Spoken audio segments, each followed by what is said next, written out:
se-Indonesia. Saya Roida Roni dari Kabupaten Musi Banyuasin, SMA Negeri 1 Lahan. Pada hari ini saya akan melakukan aksi nyata yaitu dalam bentuk seminar dengan tema mewujudkan budaya positif melalui keyakinan kelas dan pendekatan segitiga restitusi di SMA Negeri 1 Lahan. Baik calon guru penggerak seluruh Indonesia, selamat menyaksikan.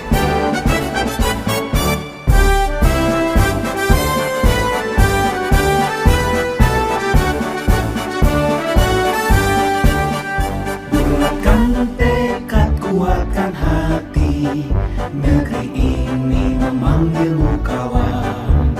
Belajar bergerak berbagi untuk negeri, guru penggerak majukan pendidikan. Guru penggerakmu hamba para murid, kreatif rancang pembelajaran. Kepada tamu undangan dari SMP Negeri 2 yang kami hormati, Alhamdulillahirabbil alamin, puji dan syukur marilah senantiasa kita haturkan kepada Tuhan Yang Maha Esa, sehingga pada siang yang berbahagia ini kita dapat berkumpul di SMA Negeri 1 Lalan dalam acara seminar aksi nyata sosialisasi budaya positif dengan tema mewujudkan budaya positif melalui keyakinan kelas dan pendekatan segitiga restitusi di SMA Negeri 1 Lalan, nanti yang akan dipandu oleh beliau Ibu Roida Roni, Sarjana Pendidikan selaku calon guru penggerak Angkatan 5 Kabupaten Musi Banyuasin.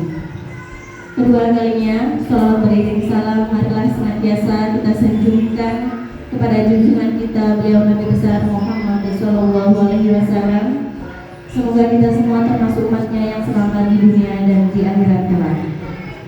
Bapak dan Ibu yang berbahagia, adapun acara yang akan kita lalui pada seminar pada siang hari ini, yang pertama yaitu pembukaan, acara yang kedua yaitu doa, acara yang ketiga penyampaian seminar aksi nyata, kemudian acara yang terakhir yaitu penutup.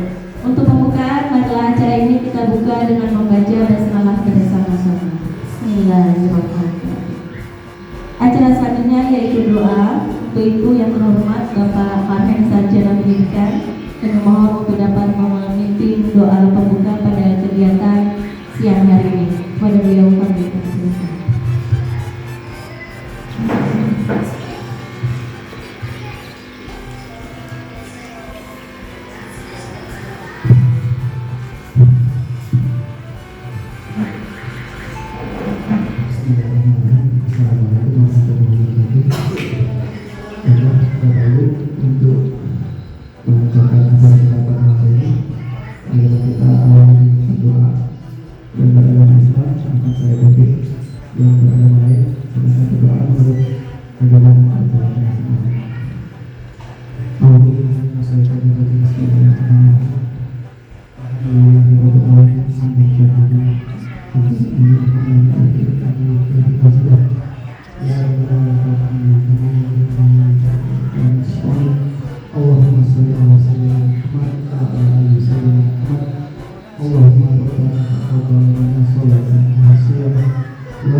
Selanjutnya yaitu materi seminar aksi nyata sosialisasi budaya positif dengan tema mewujudkan budaya positif melalui keyakinan kelas dan pendekatan segitiga restitusi di SMA Negeri 1 Lalan akan disampaikan langsung oleh beliau yang terhormat Ibu Roida Roni, Sarjana Pendidikan, calon guru penggerak Angkatan ke-5 Kabupaten Musi Banyuasin. Kepada beliau kami silakan.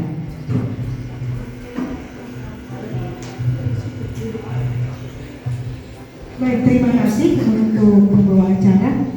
Bisa Mas Gede supaya tidak menjumlah gitu. Ya.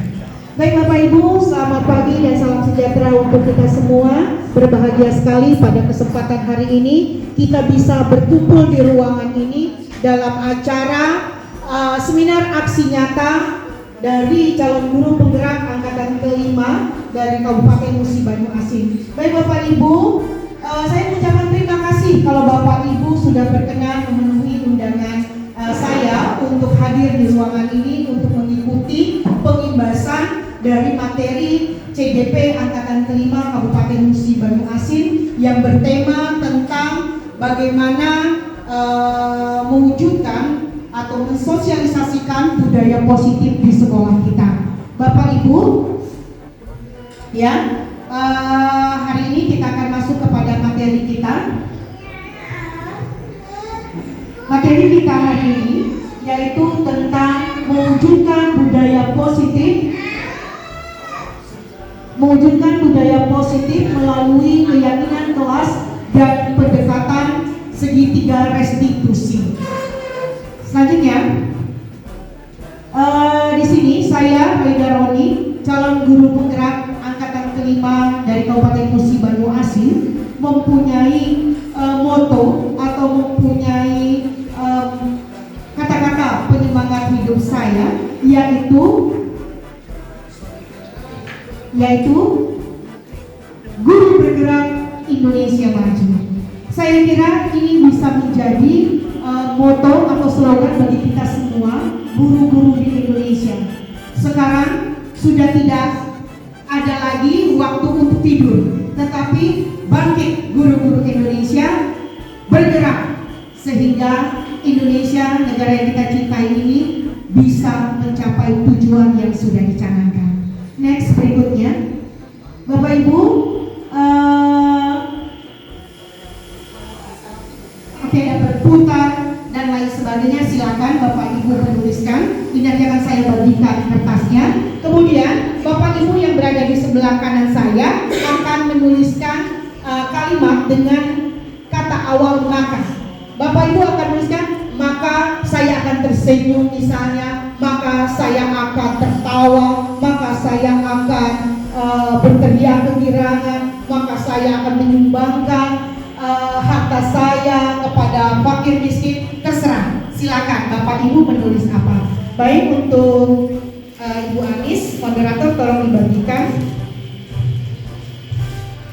satu-satu saja, satu kalimat saja Bapak Ibu ya. Kelompok jika maka boleh nyontek ya. Jika maka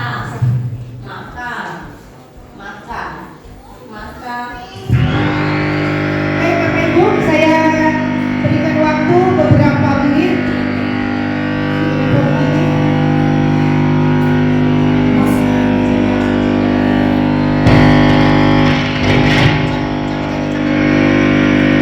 Baik, kita akan coba untuk Bapak Ibu guru membacakan. Sekarang saya mau kelompok jika berdiri.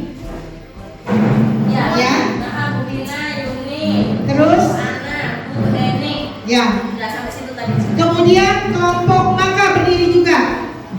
Ya. Sekarang ketika kelompok jika nanti membacakan satu kalimatnya, maka satu kelompok maka akan menjawabnya. Jadi Bu Vina, Pak Lutfi, Bu Yuni, Pak Marhen, Bu Ani, Mbak Mifta, kemudian Mbak Heni, Bu Reza, dan Mbak Tuti, dan ini Bu Anis, ya. Langsung dijawab ya. Baik, dari jika yang keras langsung dijawab ya. Satu dengan maka, 1, 2, 3. Jika saya menjadi dokter, maka saya akan bermanfaat bagi orang lain. Nyambung? Nyambung nggak? Nyambung, tepuk tangan untuk Mas Adi. Baik, sekarang jika yang kedua. jika saya menjadi ASN, Maka saya akan bahagia. Luar biasa, ternyata nyambung. Bu Ani. jika saya berilmu, maka saya berbahagia. Oh, ya, nyambung juga. Sekarang Bu Heni. Jika saya mengajar, Bu Reza maka saya akan bersenang. akan berbahagia. Berbahagia nggak kira-kira Bu Heni? Berbahagia, koneksinya luar biasa. Bu Ani gimana? Jika bagaimana Bu Ani? Saya berilmu, Jika Bu Ani berilmu, maka bagaimana Bu Minta? saya berbahagia. Maka saya berbahagia juga. Iya, punya ilmu berbahagia. Kemudian Bu Heni, jika saya Mengajar, mengajar, jika Bu Heni mengajar, bagaimana Bu Reza?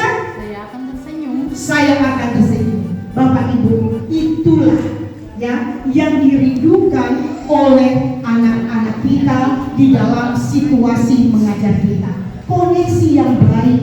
Ketika kita memberikan ya rangsangan atau stimulus yang baik, hasilnya pun akan baik.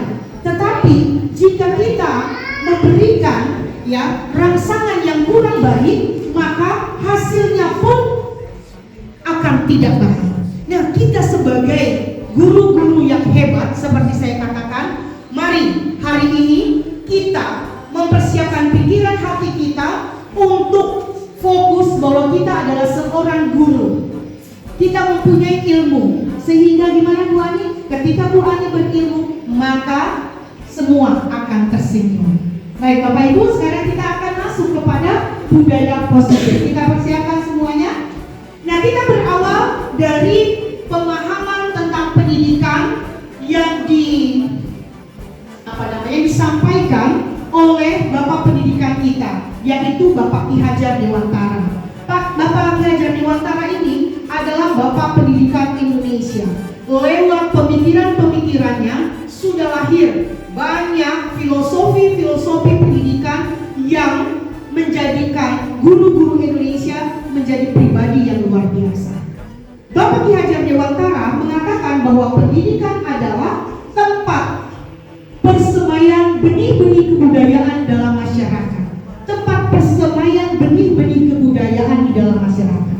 Di sini Bapak Ki Hajar Dewantara menganalogikan bahwa proses pendidikan yang terjadi di sekolah kita masing-masing itu ibaratnya seperti petani yang sedang menanam benih padi atau tanaman tumbuhan lain di ladangnya. Benih-benih itu adalah siswa-siswi kita, anak-anak kita yang ada di kelas, yang kita ajarkan setiap hari. Kemudian ladang itu adalah sekolah kita, tanah lahan sekolah kita, di mana nanti anak-anak murid kita bersekolah. Sekarang siapa yang menanam, memberi keuntungan terhadap segala kekuatan kodrat yang dimiliki anak agar dia mampu mencapai keselamatan dan kebahagiaan yang setinggi-tingginya, baik sebagai manusia maupun sebagai anggota masyarakat. Jadi di sini bahwa pendidikan itu adalah proses menuntun. Kalau selama ini kita cenderung bahwa pendidikan itu adalah proses mengajar, di mana dari anak-anak kita doktrin dengan pengetahuan atau konten-konten materi-materi yang harus dicapai. Sekarang Ki Hajar Dewantara yang menekankan kepada kita atau memberikan arahan kepada kita sebagai guru Indonesia bahwa pendidikan itu adalah proses menuntun. Ya, jadi tidak cenderung kepada konten atau materi, tetapi menuntun. Nah, di dalam menuntun ini, jadi anak kalau orang menuntun nggak mungkin kita ada di di depannya itu menarik ya, atau di belakangnya menarik, tetapi penuntun itu ada di sisinya yang selalu siap sedia memenuhi segala kebutuhan atau segala keperluan yang dimiliki oleh para murid kita. Baik, saya lanjutkan. Selanjutnya adalah kita sebagai pendidik, tugas kita itu sebenarnya apa di sekolah? Kita adalah sebagai penuntun. Penuntun yang bagaimana? Menuntun untuk apa? Menuntun untuk tubuh atau hidupnya kekuatan kodrat anak. Jadi Bapak Ibu, anak-anak kita atau siswa-siswi kita tadi yang adalah benih-benih ya, benih-benih kehidupan itu mempunyai potensi diri ya, mempunyai kekuatan diri. Nah, itulah yang akan kita sebagai guru lakukan, menuntun potensi itu supaya muncul di permukaan. Next, selanjutnya. Selanjutnya kita akan melihat lagi kalau begitu bagaimana proses menuntun itu. Pada proses menuntun di sini, guru bertindak sebagai pamong, di mana pamong yaitu memberikan tuntunan dan arahan agar anak tidak kehilangan arah dan membahayakan dirinya serta dapat menemukan kemerdekaan dalam belajar. Jadi di sini kita menuntun mengarahkan anak pada jalannya. Ya, ibaratnya kita sebagai kompas. supaya anak itu tidak salah jalan. Kita kembalikan lagi untuk bertukar pikiran dengan orang lain atau berkolaborasi dengan orang lain, sehingga mereka itu seperti katak dalam tempurung. Yang itu saja dari dulu sampai sekarang, apa yang dia lakukan, materi pembelajarannya itu saja, model pembelajarannya itu saja, sehingga tidak terjadi kemajuan di dalam dunia pendidikan. Dan anak-anak tidak bisa dituntun ke arah yang baik. Jadi sehingga seorang guru haruslah terbuka. Tetapi di dalam keterbukaannya, seorang guru juga tetap harus waspada terhadap perubahan-perubahan yang terjadi. Kita tidak bisa menutup mata bahwa setiap waktu bersama dengan perputaran waktu, bumi ini pun mengalami perubahan dari segala unsur-unsur yang ada di dalamnya. Next. Nah, sekarang apa yang dikatakan Ki Hajar Dewantara, ya pesannya? Nah, pesan Ki Hajar Dewantara adalah waspadalah, carilah barang-barang yang bermanfaat untuk kita, yang dapat menambah kekayaan kita dalam hal kultur lahir dan batin. Jangan hanya meniru, hendaknya barang baru tersebut diselaraskan lebih dahulu. Barang-barang ini maksudnya apa? Barang-barang itu bukan TV, radio, atau barang-barang secara jasmani lainnya. Tetapi barang-barang di sini adalah next. Barang-barang di sini adalah potensi atau hal-hal yang dapat kita tiru. Kita, walaupun Ki Hajar Dewantara, ya filosofinya mengacu kepada keadaan pada masa Ki Hajar Dewantara hidup, tetapi Ki Hajar Dewantara juga mengarahkan kita bahwa kita harus bisa mengadopsi, ya, segala perubahan-perubahan yang terjadi di dunia luar. Tetapi mengadopsi bukan berarti menerima mentah-mentah, menelannya bulat-bulat, tetapi perlu disesuaikan, diselaraskan dengan, ya, dengan kearifan lokal yang ada di Indonesia. Jadi Ki Hajar Dewantara juga menerima kemajuan teknologi pada zaman sekarang. Bukan harus kita tradisional terus, tetapi kita juga bisa terbuka menerima segala potensi yang bisa kita kembangkan, tetapi diselaraskan dengan kultur yang ada di Indonesia. Next. Selanjutnya Bapak Ibu Saudara, kita akan melihat apa pengajaran itu. Tadi kita sudah membahas tentang apa itu semuanya ketika dipadukan, yaitu usaha, persiapan, dan persediaan untuk segala kepentingan hidup manusia, baik dalam hidup bermasyarakat maupun hidup berbudaya dalam arti yang seluas-luasnya. Jadi di sini anak didik kita nanti persiapan untuk bisa terjun di masyarakat. Ketika dia terjun di dalam masyarakat, menjadi masyarakat, mereka bisa dipertimbangkan, bisa diikutsertakan di dalamnya, karena mereka mempunyai potensi yang sudah Bapak Ibu ajarkan di dalam kelas Bapak Ibu. Next, berikutnya. Selanjutnya tadi bahwa pendidikan itu menghargai kodrat anak. Kodrat anak itu ada dua, ya, yaitu kodrat alam dan kodrat zaman. Kodrat alam ini di mana kita sebagai guru melihat anak itu mempunyai potensi, ya, setiap anak itu mempunyai potensi.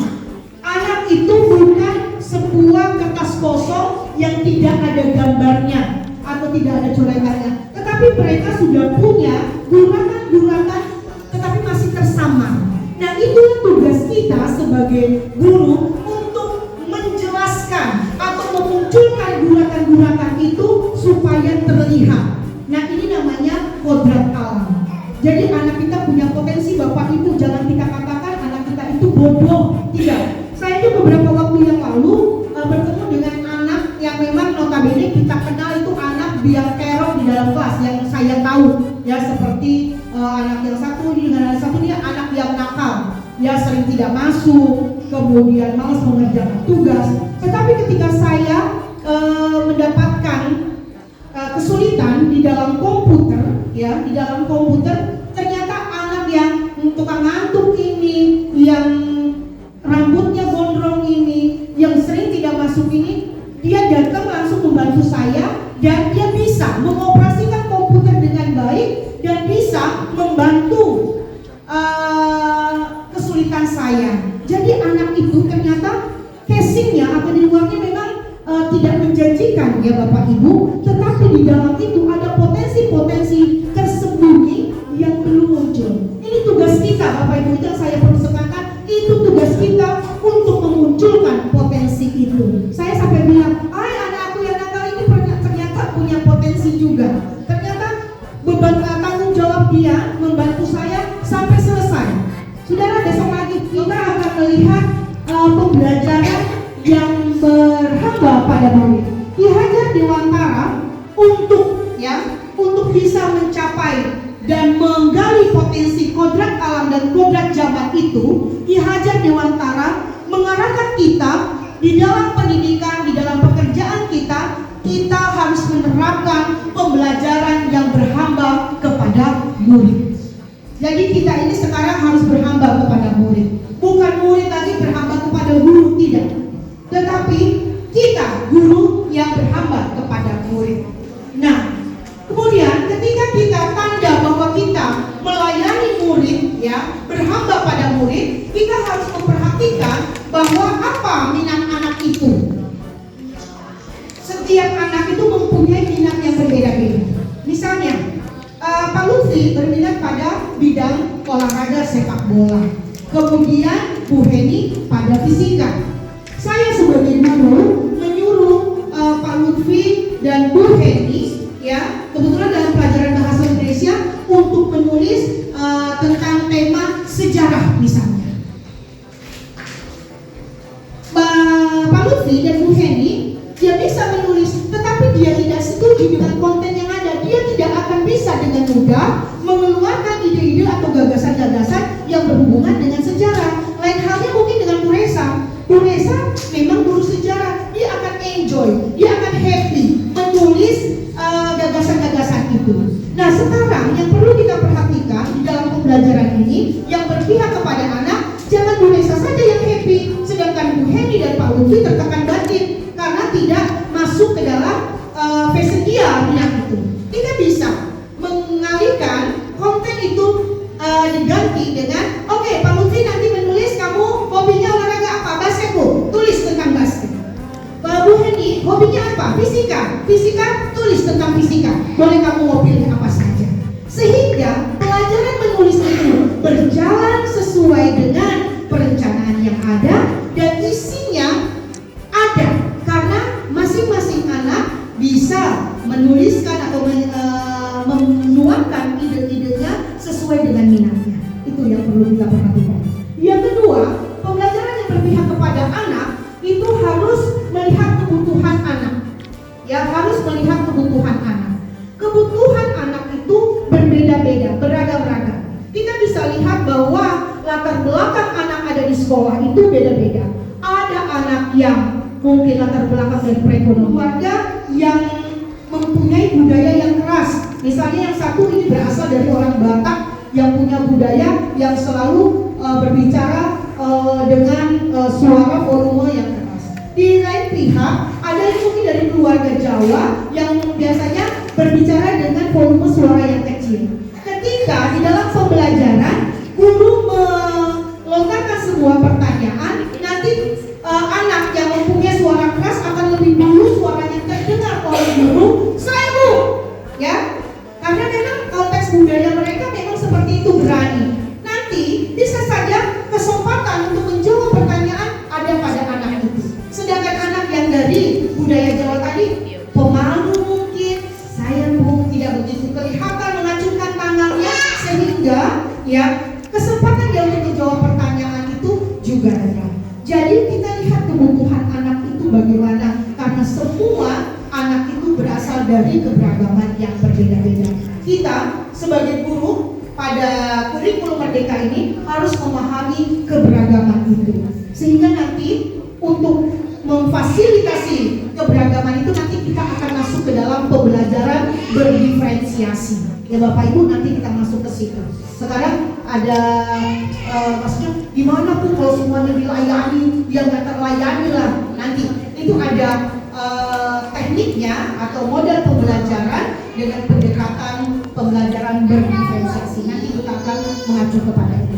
Selanjutnya, apa saja yang menentukan yang ditekankan pada pembelajaran berkembang kepada siswa, yaitu kemampuan individu. Seperti saya katakan, kemampuan individu pun berbeda-beda. Misalnya kita seperti Pak Lutfi tadi, ini di bidang pelajaran olahraga mungkin Pak Lutfi lebih dominan karena dia mempunyai kemampuan yang luar biasa. Mungkin Bu Heni di pelajaran olahraga kurang dominan. Nah, nanti di pembelajaran di kurikulum Merdeka ini itu semua harus bisa dilayani. Baru itu dikatakan berpihak kepada murid. Lanjut.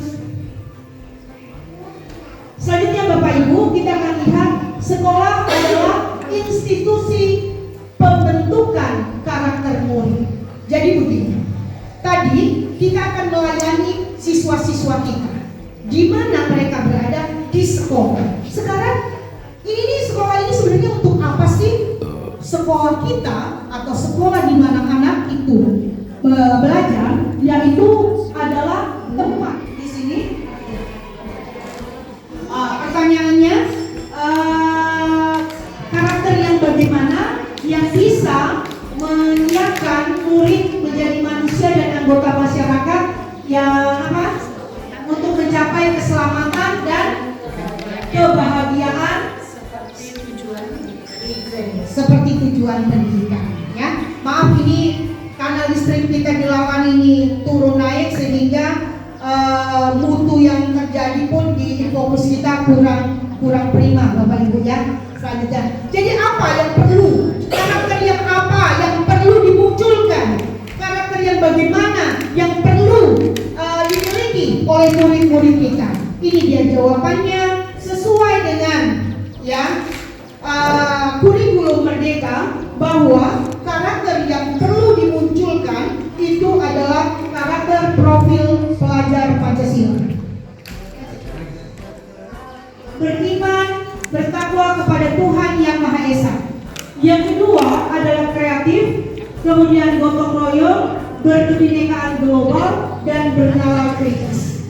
Jadi di dalam kurikulum Merdeka, potensi karakter ini harus bisa muncul di dalam karakter anak-anak murid kita.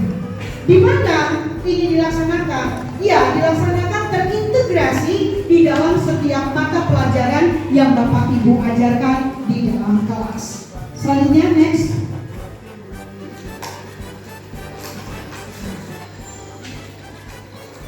Ya, belum. Ya, menurut karakter education partnership, yaitu panduan pelaksanaan program pendidikan karakter. Selanjutnya, karakter itu harus bagaimana kita laksanakan. Nah, pertama, yaitu di dalam sebuah karakter nilai inti yang disusun, didefinisikan, dilaksanakan, dan tertanam dalam budaya sekolah. Jadi karakter inti itu ada ditanamkan dalam budaya sekolah. Kita menggali apa karakter yang akan kita buat atau kita capai di SMA Negeri 1 Lawan. Ya, karakter yang sesuai dengan profil pelajar Pancasila. Jadi itu terus kita laksanakan dalam budaya sekolah. Sekolah harus secara efek. Sekolah harus secara eksplisit memutuskan dan menuliskan nilai yang akan dianggap, kemudian mempresentasikan prioritas serta keyakinan atau belief dari sekolah. Nah, jadi di sini kalau kita maunya apa? Kalau memang yang 5 itu ya kita munculkan ke-5 itu. Selanjutnya, berikutnya, karakter itu harus karakter harus secara komprehensif menggambarkan cara berpikir, merasa, dan berperilaku. Jadi karakter yang kita ini misalnya beriman dan bertakwa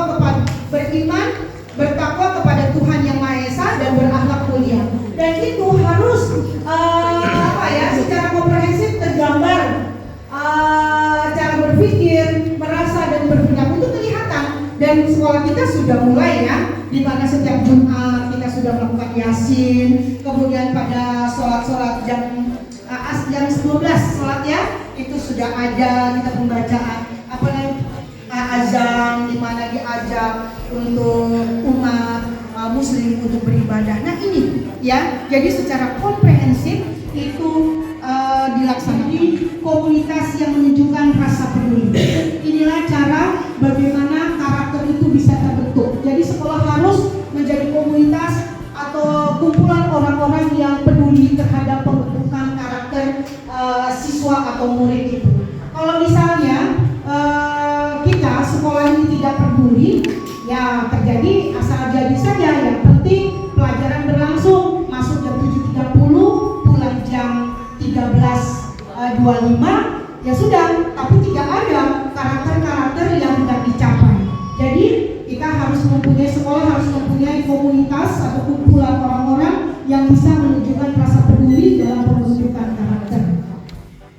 Berikutnya, untuk mengembangkan karakter, murid membutuhkan kesempatan agar dapat berperilaku baik secara moral. Sekolah harus dapat mengadakan kurikulum belajar yang memberikan kesempatan dan pengalaman bagi murid dalam mengaplikasikan nilai yang sudah ditanamkan.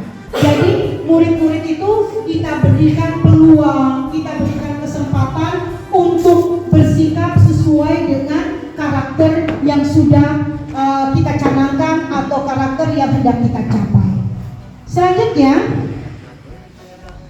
melibatkan seluruh staf sekolah di dalam pembentukan nilai inti atau karakter-karakter yang akan dicapai. Kita mengajak seluruh staf sekolah. Siapa staf sekolah? Staf sekolah itu guru, administrasi, penjaga sekolah, kemudian konselor, pelatih ekstrakurikuler, penjaga kantin, itu semua kita libatkan di dalam pembentukan karakter itu. Jadi jangan sampai guru yang satu sampai pencak silat menanamkan karakter, guru yang satu menanamkan toleransi supaya karakter itu tidak didukung. Jangan sampai seperti itu. Tetapi kita mempunyai kesatuan visi dan misi supaya karakter itu tercapai. Selanjutnya Bapak Ibu, di dalam pembentukan karakter itu memerlukan kepemimpinan positif atau leadership staf sekolah dan murid, di mana bahwa bukan hanya komite sekolah dan guru yang menunjukkan kepemimpinan, tetapi harus juga dibangun terhadap murid.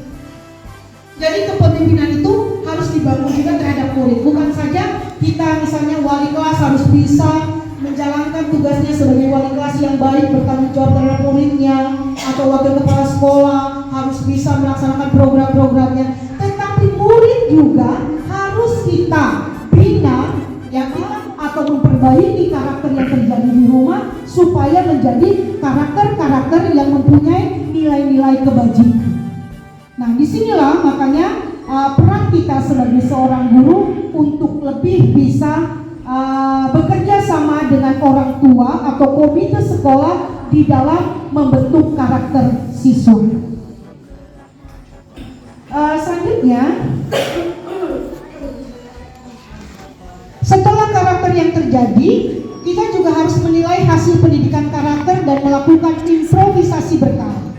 Jadi kalau kita sudah melakukan pendidikan karakter, kita juga tidak boleh lepas begitu saja, tetap kita kontrol apakah karakter itu sudah menjadi budaya, dalam arti dilakukan terus-menerus tanpa disuruh, tanpa diperintah, tanpa diawasi pelaksanaannya, itu sudah mendarah daging di perilaku anak. Jadi kita tetap selalu ya menilai hasil pendidikan karakter yang ada. Sebenarnya itu sudah terjadi juga ketika kita melakukan penilaian pembelajaran di dalam kelas. Berikutnya, nah, lewat karakter-karakter yang sudah yang sudah dipahami, diterima, kemudian dilakukan oleh murid-murid kita, sehingga itu menjadi budaya atau kebiasaan yang bagaimana? Yang positif. Disinilah kita akan mewujudkan budaya positif tersebut. Nah, budaya positif apa? Perwujudan dari nilai-nilai atau keyakinan universal yang diterapkan oleh sekolah. Budaya positif, budaya-budaya yang baik, kebiasaan-kebiasaan yang baik. Sebab ya budaya itu ya berdasarkan KBBI dikatakan bahwa budaya adalah pikiran, akal budi, adat istiadat, sesuatu mengenai kebudayaan yang sudah berkembang, yaitu beradab, maju, sesuatu yang sudah menjadi kebiasaan yang sudah sukar diubah. Nah, jadi diharapkan karakter-karakter tadi menjadi budaya positif. Jadi sudah mendarah daging, tidak bisa diubah lagi. Ya, kebiasaan misalnya, kita juga bisa menanamkan budaya misalnya kepada anak kita yang kecil. Biasanya orang tua itu untuk orang tua Jawa, ketika punya anak kecil dia akan bilang ketika anaknya mau meminta sesuatu, ayo nyun, bilang nyun. Nah, anak itu kemudian ketika mau dikasih dia akan refleks nyun. Nah, inilah yang namanya karakter sopan santun.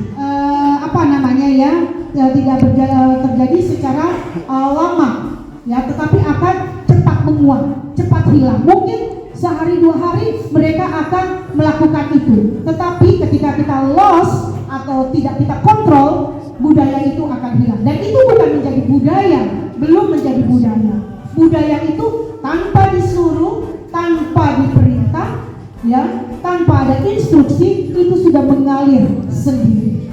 Nah, itu yang perlu terus kita hidupkan di sekolah kita ini.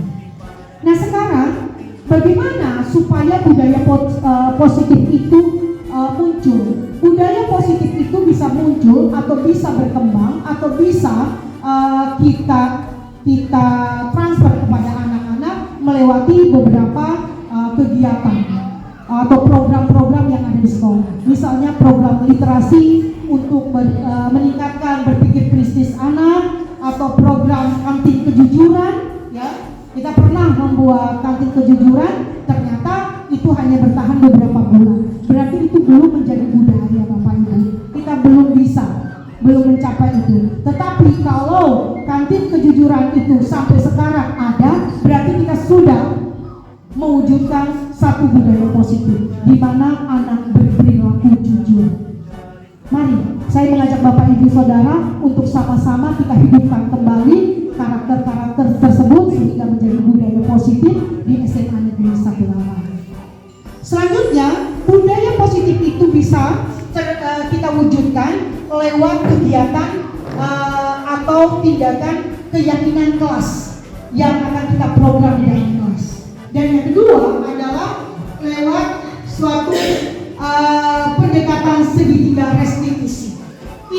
Dua ini menjadi sebuah program untuk memunculkan atau untuk melahirkan budaya positif di SMA Negeri 1 Lawang. Selanjutnya kita akan melihat ya, sebenarnya untuk apa sih tujuan budaya positif ini? Ya, seperti yang saya katakan tadi sebelumnya, bahwa ya budaya positif ini diadakan atau ada untuk menumbuhkan karakter pada murid-murid kita. Jadi Bapak Ibu, perlu kita ketahui bahwa setiap yang kita lakukan itu adalah berorientasi kepada sebuah tujuan. Ya, tujuan apa? Tujuan pemenuhan akan kebutuhan. Kita memenuhan untuk program reproduksi kita. Itu menjadi kebutuhan. Apalagi untuk bapak-bapak ya, itu kebutuhan juga. Ibu-ibu juga ya. Kalau nggak ada koneksi dua-duanya, habis generasi kita untuk kita ajarkan jadi murid-murid kita ya. Nah, itu karena pemenuhan kebutuhan akan bertahan hidup. Yang kedua adalah kebutuhan kasih sayang dan rasa diterima.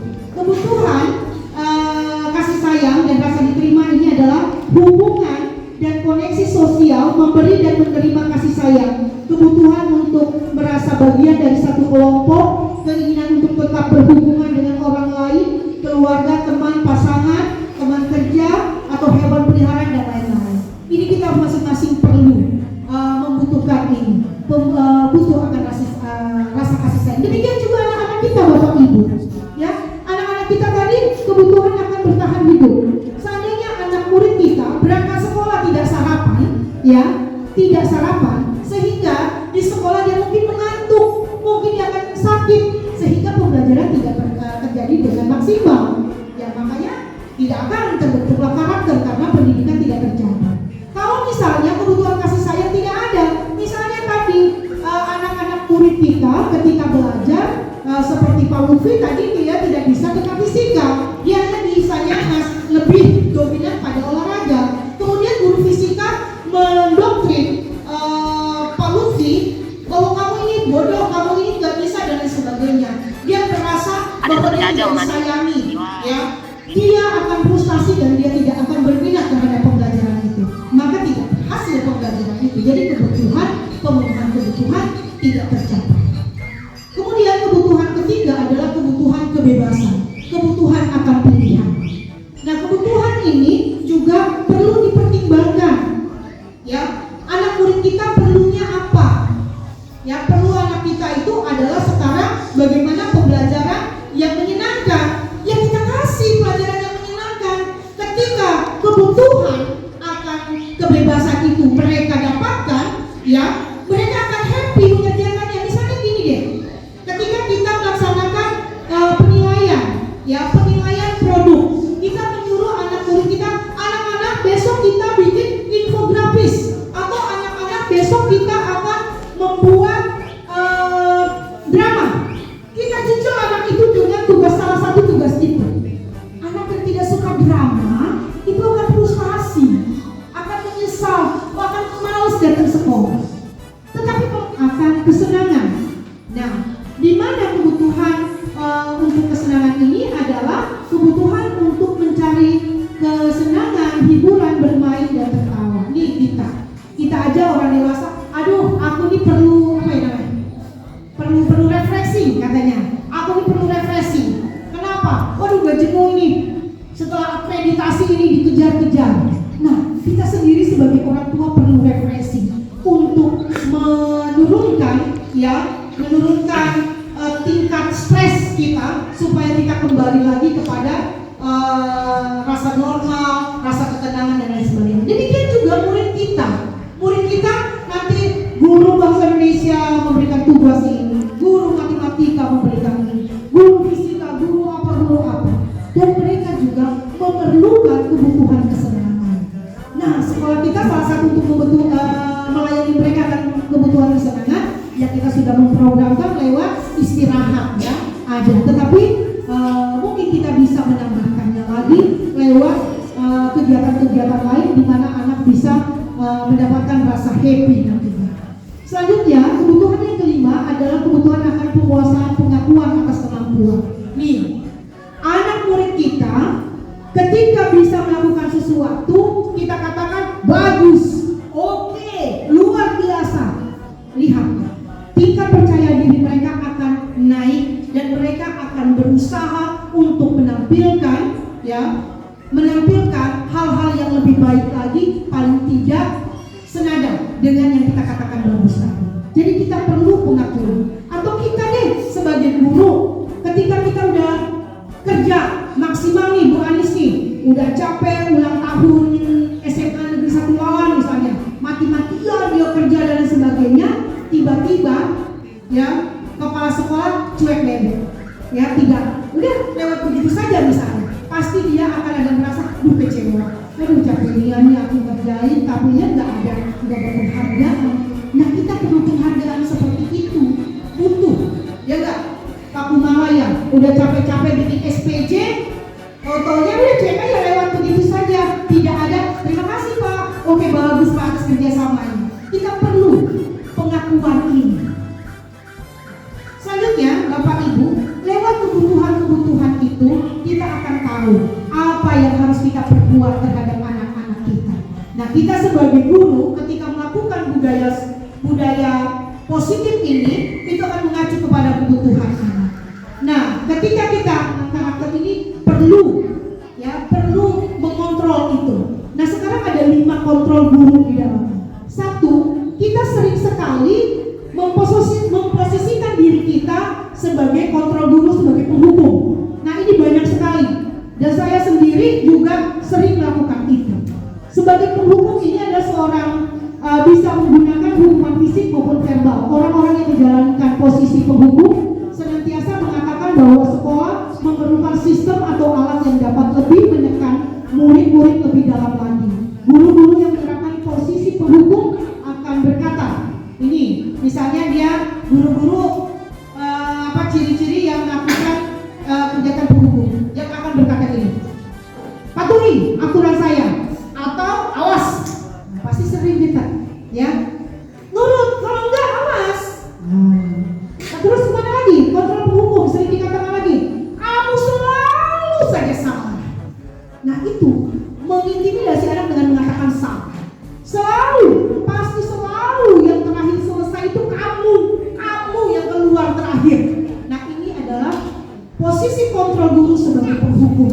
Guru seperti ini senantiasa percaya bahwa ada satu cara agar pembelajaran bisa berhasil, yaitu cara guru itu sendiri. Nah sekarang itu kontrol itu kita introspeksi, refleksi diri. Apakah Bapak, Ibu pernah menjadi guru dengan kontrol posisi sebagai penghukum? Berikutnya, kontrol posisi berikutnya yang sering kita lakukan adalah sebagai teman. Ya, ada guru yang memposisikan diri ketika menanamkan karakter pada muridnya adalah sebagai teman. Guru pada posisi ini tidak akan menyakiti murid, namun akan tetap berupaya mengoreksi murid melalui persuasi. Posisi teman pada guru bisa negatif ataupun positif.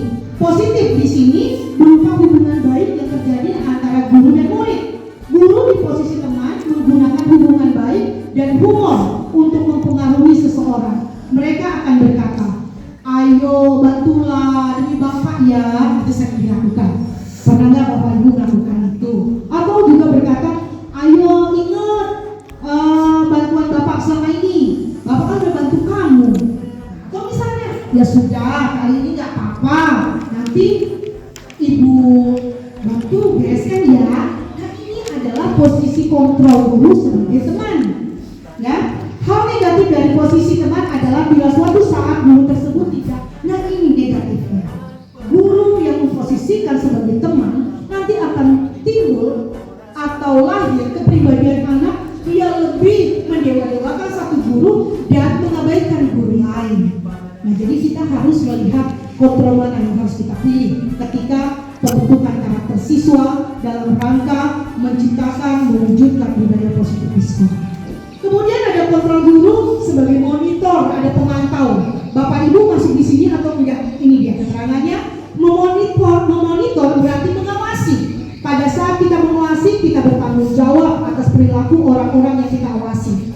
Posisi pemantau berdasarkan pada peraturan-peraturan dan konsekuensi. Dengan menggunakan sanksi atau konsekuensi, kita dapat memisahkan hubungan pribadi kita dengan murid sebagai seseorang yang menjalankan posisi pemantau. Nah, pertanyaan yang sering keluar adalah pertanyaan seperti ini. Ada nggak di kehidupan kita? Coba, peraturannya apa? Ketika anak itu melakukan kesalahan, dia terlambat di sekolah dia kata kita katakan, kamu tahu nggak peraturannya apa? Ketika dia melakukan kesalahan, kita tanya, apa yang kamu lakukan? Kemudian, atau misalnya sudah kita ketahui kesalahannya, sanksi atau konsekuensinya apa kalau kamu melakukan itu? Dan itulah kontrol guru sebagai pemantau. Seorang pemantau sangat mengandalkan penghitungan, catatan, data yang dapat digunakan sebagai bukti atas perilaku seseorang.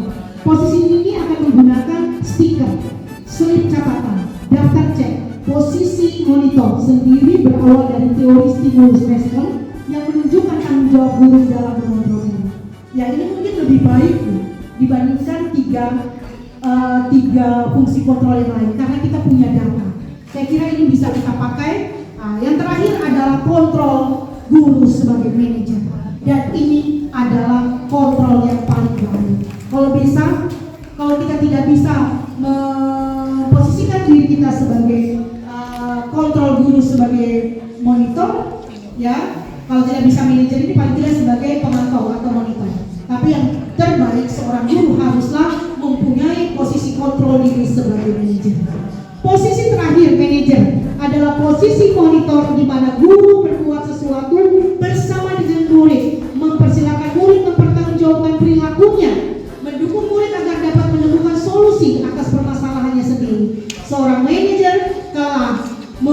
keterampilan di posisi teman maupun pemantau. Dan dengan demikian bisa jadi di waktu-waktu tertentu oleh guru untuk menyatukan visi, misi, atau mau dibawa kemana pembelajaran yang terjadi di dalam kelas.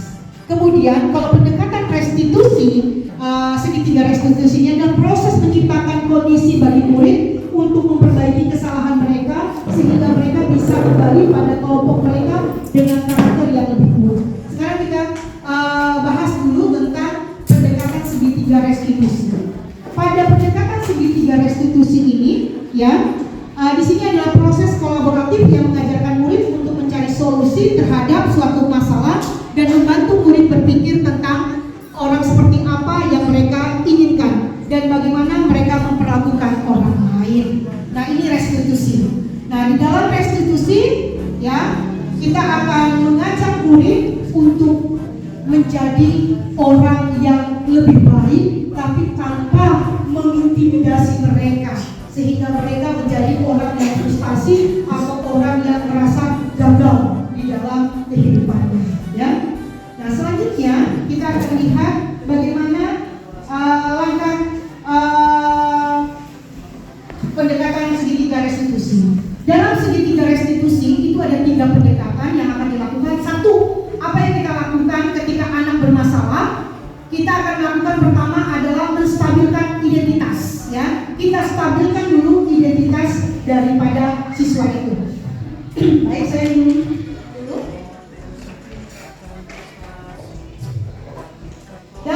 Dalam menstabilkan identitas ini, tujuannya adalah mengubah identitas anak dari orang yang gagal karena melakukan kesalahan menjadi orang yang sukses. Nah, ini dia.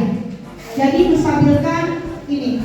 Anak yang melanggar peraturan karena mereka sedang mencari perhatian. Jadi Bapak Ibu, kenapa anak kita melanggar peraturan? Sebenarnya mereka sedang mencari perhatian kepada kita. Ya, di mana mereka mengalami sebuah masalah, mengalami sebuah kegagalan. Dia mencoba untuk memenuhi kebutuhan dasarnya, namun ada benturan. Tadi kita mengetahui ada 5 kebutuhan dasarnya manusia, yaitu kebutuhan akan bertahan hidup, kebutuhan akan kesenangan, kebutuhan akan penguasaan, kebutuhan akan pilihan. Ya, itu adalah kebutuhan yang diperlukan oleh manusia. Ketika anak itu tidak memenuhi kebutuhan sesuai yang dia butuhkan, dia akan merasa gagal. Nah, sekarang kita menstabilkan dulu, ya, menstabilkan keyakinan pada diri mereka bahwa apa yang mereka lakukan itu adalah sikap atau tingkah laku atau perilaku yang bukan hanya mereka saja lakukan, tetapi orang lain juga pernah melakukan. Ketika dia sudah menstabilkan identitasnya, ya, apa yang dilakukan pada sesi kedua, yaitu memvalidasi tindakan yang salah. Setiap tindakan dilakukan dengan suatu tujuan, yakni memenuhi kebutuhan dasar. Ya, seperti tadi. Sekarang memvalidasi tindakan yang salah. Tadi kita bilang manusia itu biasa salah, tetapi sekarang kita validasi bahwa apa yang dia lakukan itu dia yakini atau dia sadari adalah salah. Nah, jadi memvalidasi kesalahan. Jadi kalau kita tidak masuk kepada sesi kedua ini, kita hanya pada sesi ke-1 saja, ya, ibu anak ada biasa kesalahan terus akan dilakukan, terus akan dia ulangi lagi. Tetapi ketika ada sesi kedua pada pendekatan segitiga restitusi, yaitu validasi ke tindakan yang salah, dia sadar, oh ternyata itu salah. Ya, nah sekarang guru akan bertanya, ya, kita akan tanya kepada siswa supaya dia sadar kenapa kesalahan itu terjadi. Kesalahan itu terjadi, dia akan masukkan kepada alasannya. Oke, sudah jam 11, kita akan setengah jam lagi, ya. Kesalahan itu dia akan sadari. Iya Bu, saya salah karena saya ini. Misalnya saya kemarin mengangkat kasus ada seorang siswi yang ke sekolah menggunakan perhiasan yang berlebihan. Saya tanyakan kepada siswi itu, kenapa kamu tahu nggak kesalahanmu? Nggak tahu Bu. Nah, kamu nggak tahu. Nah, sekarang ibu kasih kasih tahu berdasarkan keyakinan di kelas kita bahwa kita harus ya sederhana dan harus rendah hati. Kalau kamu menggunakan perhiasan ini, apa kamu tidak melanggar keyakinan kita yang itu melanggar kerendahan hatian? Di situ adalah sebuah kesombongan. Iya, Bu, benar. Nah sekarang, ya, kamu tahu nggak hubungannya dengan menggunakan perhiasan itu dampaknya apa? Dia tidak tahu. Nah, kamu rumahmu di mana? Oh, rumah saya di P7. Jalan dari P7 ke SMA di mana? Sepi. Kalau kamu menggunakan perhiasan berlebihan, orang-orang akan tertarik nggak untuk melihatmu? Tertarik, sekaya temannya yang baru. Jadi saya ingin membuktikan bahwa saya ini juga kaya dan layak untuk mendapatkan. Nah, kemudian saya kembalikan lagi bahwa akhirnya dia tahu bahwa dia salah dan dia yakini kesalahannya itu karena pertimbangan juga yang salah. Ingin menunjukkan kepada temannya kalau dia adalah orang kaya. Nah, inilah namanya validasi tindakan yang salah. Jadi anak tahu akan kesalahannya. Selanjutnya sesi ketiga dari pendekatan segitiga restitusi adalah kita akan melakukan keyakinan kelas, menanyakan keyakinan. Jadi kita akan lihat nilai-nilai apa yang sudah dilakukan atau yang dilanggar oleh anak tersebut. Disinilah di dalam kegiatan pendekatan segitiga restitusi, kontrol guru akan nampak. Apakah kita akan masuk ke dalam kontrol guru sebagai penghukum atau sebagai teman, apa sebagai orang yang selalu menciptakan anak itu merasa bersalah, atau sebagai pemantau, atau sebagai manajer. Kalau misalnya anak tadi menggunakan perhiasan tadi kita marah, dasar kamu nggak tahu diri, diomongin nggak usah seperti ini, kita tunjuk-tunjuk dengan mata terbelalak melotot-melotot. Nah, itu namanya kita sedang bekerja. Jadi Bapak Ibu, inilah namanya pendekatan segitiga restitusi, di mana kita dalam menangani suatu permasalahan yang terjadi pada murid, tidak langsung kita intimidasi murid sehingga nanti murid akan merasa menjadi murid yang gagal, frustasi, sehingga mereka tidak akan bisa berkembang sesuai dengan kodratnya. Jadi lewat pendekatan segitiga restitusi kita bisa menjalankan ya bagaimana mereka memahami tentang identitas dirinya, kemudian memvalidasi persoalan yang terjadi pada diri mereka, kemudian menanyakan keyakinan mereka. Kamu sudah melanggar karakter mana, nilai-nilai apa, sehingga dia sadar, iya Bu, saya sudah sombong. Nah, itu tidak baik. Nah, di restitusi anak kita ajak untuk merubah, memperbaiki sikap yang tidak baik itu dengan mereka sendiri yang menemukan solusinya. Jadi menurut kamu, ketika kamu sadar bahwa itu perbuatan yang tidak baik, seharusnya apa yang kamu lakukan? Ya Bu, saya tidak menggunakan perhiasan lagi, saya tidak sombong lagi, saya akan sederhana, saya akan bertanggung. Demikianlah perubahan bisa terjadi pada anak-anak ini. Jadi kita gali dari potensi anak itu, solusi itu dari mereka sendiri. Baik Bapak Ibu, itu kita masuk pada pendekatan segitiga restitusi, kemudian keyakinan kelas. Keyakinan kelas ini kita gali dari anak-anak itu. Ini pelajaran yang kita lakukan, yang kita laksanakan, ini akan ditujukan kepada pembentukan karakter apa? Yang saya tidak akan datang terlambat, saya harus disiplin. Nah, untuk menekankan disiplin, karakter disiplin itu apa? Tidak datang terlambat. Bagaimana cara untuk membuat keyakinan kelas ini? Bapak Ibu, waktu pembuatan keyakinan kelas ini kita harus melibatkan murid-murid kita. Jadi jangan kita membuat keyakinan kelas itu berdasarkan keinginan atau kebutuhan guru, tetapi berdasarkan keinginan dan kebutuhan dari murid-murid itu sendiri. Nah, pertama kita akan melakukan curah pendapat terhadap murid kita. Murid kita bagikan kertas misalnya. Kamu inginnya pembelajaran itu seperti apa? Kemudian setelah itu curah pendapat itu kita kumpulkan. Kemudian akan kita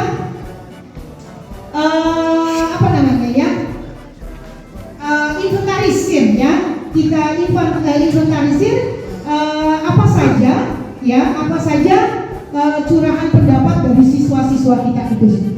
Kemudian mencatat semua masukan-masukan para murid di papan tulis atau di kertas besar, kertas ukuran poster, di mana semua anggota kelas bisa melihat hasil curahan pendapat. Nih kayak kita tadi, kita bagi murid kita kertas satu persatu. Anak-anak, coba kamu inginnya seperti apa? Mereka tulis. Ketika sudah ditulis, kita suruh mereka tempelkan di papan tulis. Semua ide-ide mereka tentang keyakinan kelas ditempel di papan tulis. Nah, setelah itu ya kita catat keinginan itu. Kemudian susunlah keyakinan kelas sesuai prosedur pembentukan keyakinan kelas. Gantilah kalimat-kalimat dalam bentuk negatif menjadi positif. Ya misalnya kita dilarang datang terlambat, itu negatif.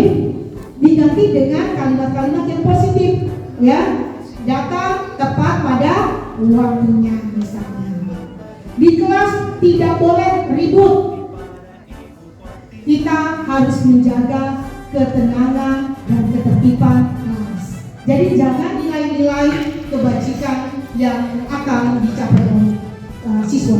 Tinjau ulang keyakinan kelas tersebut secara bersama-sama. Seharusnya setelah beberapa peraturan telah disatukan menjadi beberapa keyakinan, maka jumlah butir keyakinan akan berkurang. Jadi tadi udah banyak, misalnya siswa 32, kita gabungkan, kita inventarisasi, oh ini sama, oh ini tidak perlu dan lain sebagainya.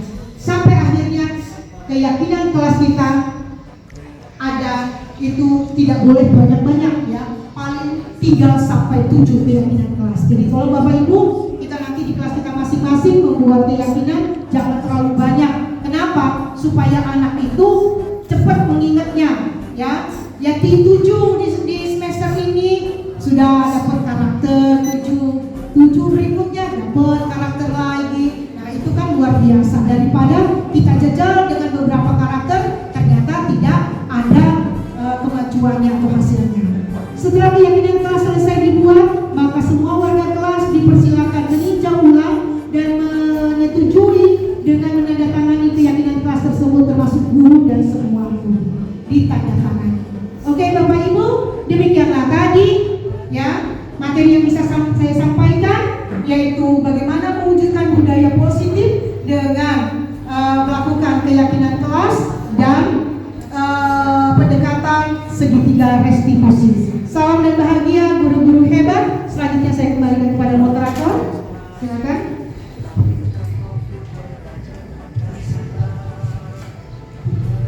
Baik, berikan tepuk tangan untuk Ibu Roidalannya dan baik Bapak dan Ibu yang berbahagia. Selanjutnya sesi tanya jawab sebelum seminar pada siang hari ini kita akhiri. Kami persilahkan apabila ada dari Bapak dan Ibu Dewan Guru yang ingin memberikan pertanyaan atau ada sesuatu kan yang perlu kita bahas, kita diskusikan di forum ini, kami persilahkan. Ibu-ibu dari SMP dan Walalan, kami persilahkan kalau ada yang disampaikan. Selanjutnya bagaimana Bapak dan Ibu guru dari SMA Negeri 1 Lalan? Pak Marian mungkin tidak ada. Cukup Bapak Mufti. Cukup bagaimana Ibu Fitri Handayani? Cukup Ibu Febrina Resya? Cukup. Ayo, satu pertanyaan boleh. Ya, satu pertanyaan saja. Terima kasih. Oke, bagaimana tentang pendekatan segitiga restitusi, cara melakukannya, begitu ya Bu? Baik, kami persilahkan Ibu Raidaroni untuk menjawab pertanyaan dari Ibu Vina Novitasari.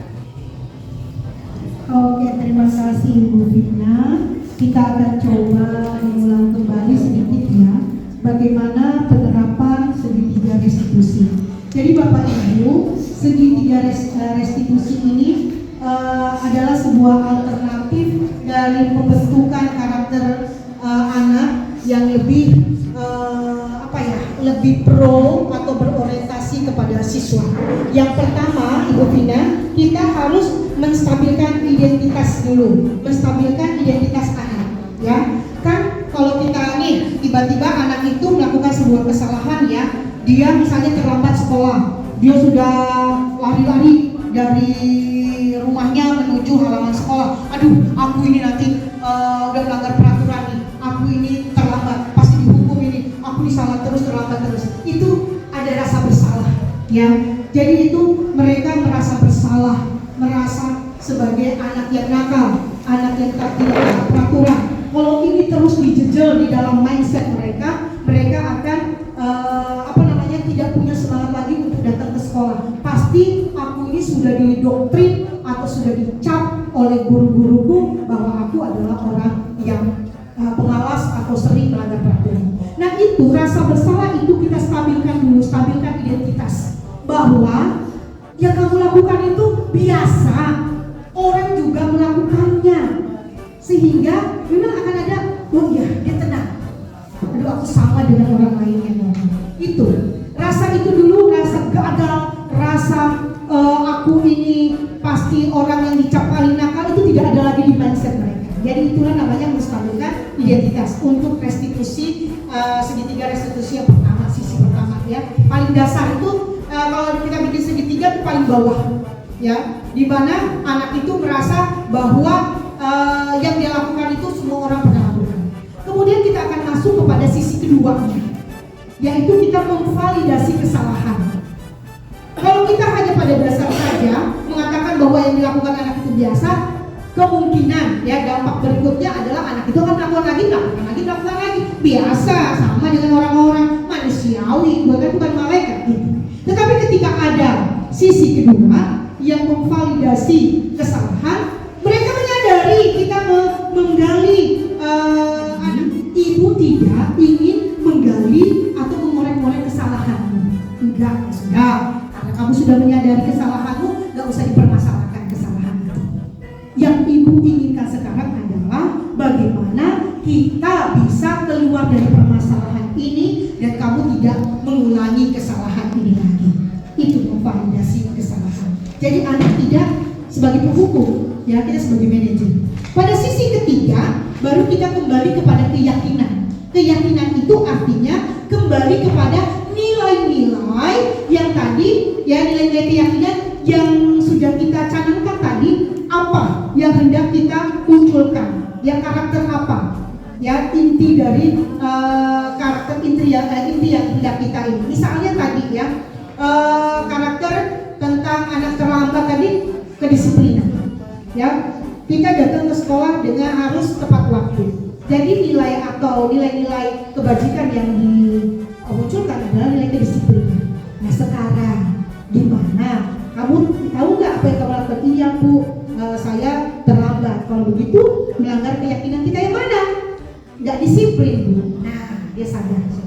Kalau gitu, kalau tidak disiplin, sekarang jalan keluarnya gimana? Ya, Bu, tadi kan sudah korek nih. Apa alasan mereka kan itu memvalidasi kesalahan? Pasti kamu tuh punya alasan. Ya, Bu, karena saya bangunnya tidurnya kemalaman. Kenapa Bu tidur kemalaman? Main game, Bu. Kemudian jadi tidur kemalaman, jadi bangun kesiangan. Nah, sekarang gimana solusinya? Solusinya ya tidurnya nggak kemalaman, Bu. Satu dan dia jawab sendiri. Kemudian selain itu apa lagi? Yang nggak main game, Bu, main gamenya sesuai dengan waktunya. Tuh solusi dari dia.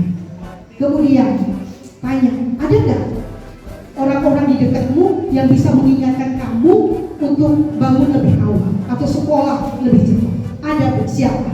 Ibu saya, Bu, karena pagi-pagi subuh-subuh ibu saya sudah masak, Bu, untuk bikin bekal bapak saya berangkat ke PT, Bu. Nah, suruh ibu. Ya, itulah yang nantinya akan masuk kepada, kita kembali kepada keyakinan, di mana anak berubah dan mendapatkan jalan keluar sendiri, dan anak itu menjadi baik dengan kesadarannya sendiri. Bukan kita yang maksa-maksa dia harus begini, tetapi dia sendiri yang menemukan jalan keluar terhadap permasalahan yang dia hadapi. Saya kira itu, Ibu Vina. Bagaimana bisa diterima itunya, ya, jalannya pertama dari bawah, berikan tepuk tangan untuk Ibu Roida Roni karena jawaban yang telah disampaikan. Kami ucapkan terima kasih. Baik Bapak dan Ibu Dewan Guru dan tamu undangan yang hadir pada siang hari ini, demikianlah seminar aksi nyata sosialisasi budaya positif oleh calon guru penggerak angkatan kelima Kabupaten Musi Banyuasin Ibu Roida Roni Sarjana Pendidikan. Acara yang terakhir yaitu penutup, namun sebelum penutup saya sebagai moderator pada kesempatan siang hari ini mohon maaf apabila ada kata-kata saya yang kurang berkenan di hati Bapak dan Ibu Dewan Guru. Dan sebelum acara ini saya tutup, marilah kita bersama-sama untuk mewujudkan budaya positif melalui keyakinan kelas dan pendekatan segitiga restitusi di SMA Negeri 1 Lalat. Next slide.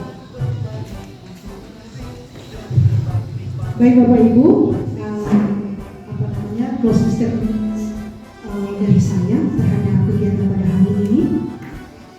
Marilah lewat kurikulum pendidikan ini, apa yang sudah dicanangkan pemerintah kita realisasikan, ya, supaya pendidikan kita lebih manusiawi lagi, lebih baik lagi, lebih dekat lagi kepada murid, sehingga apa yang menjadi cita-cita pendidikan di Indonesia bisa kita capai. Baik saya Roida Roni, ya, calon guru penggerak angkatan kelima dari Kabupaten Musi Banyuasin, mengucapkan terima kasih untuk kehadiran Bapak Ibu Saudara pada kegiatan hari ini. Mudah-mudahan Bapak Ibu Saudara mendapatkan hikmah dari sedikit ilmu yang saya imbaskan kepada Bapak Ibu guru. Mari kita menjadi guru yang baik karena guru bergerak Indonesia maju. Terima kasih. Selamat siang semuanya. Baik Bapak dan Ibu Dewan Guru dan tamu undangan yang kami hormati, acara ini kami akhiri dengan Assalamualaikum warahmatullahi wabarakatuh.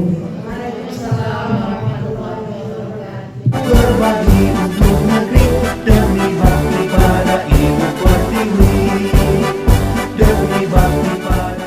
Salam dan bahagia. Baik seluruh guru-guru hebat di Nusantara, saya Roida Roni, CGP Angkatan 5 dari Kabupaten Musi Banyuasin SMA Negeri 1 Lawan sudah menyelesaikan aksi nyata dalam bentuk seminar dalam mewujudkan budaya positif melalui kegiatan keyakinan kelas dan pendekatan segitiga restitusi di SMA Negeri 1 Lawan. Mudah-mudahan apa yang saya tampilkan tadi bermanfaat untuk kita semua. Baik semuanya, guru-guru hebat seluruh Nusantara, mari guru bergerak Indonesia maju.